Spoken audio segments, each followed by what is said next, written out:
Alright, so I just finished taping up the harness and put the side panel back in. I spray painted it, but it was something that had me confused over the years, and I finally figured out. You may see that, especially for this car, because every car has a different setup.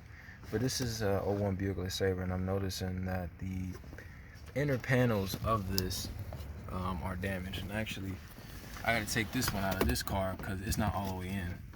But if you look in there, you see that one of them is broken, and it's notorious for happening on this side.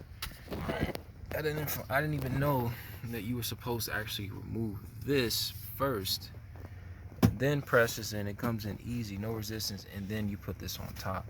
You can tell that because the line is there. It's supposed to sit flush, and over here you see it's not. You can see that this is pumped over this, so he's got to take the thread out, or this trim out, excuse me, first before you do that. And I finally figured it out. So just note to self and note to those who find this useful. And boom, there you go. And the headliner, don't get me started. Alright, so this is what I mean here.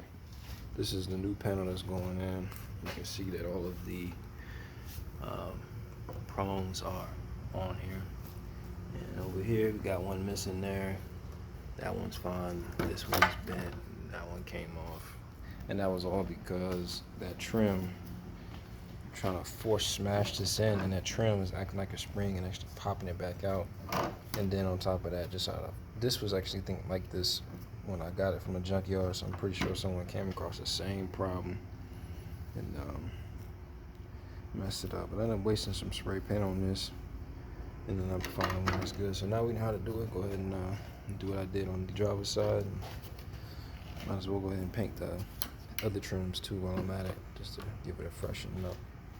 Got more paint coming in the way on Wednesday, Monday today.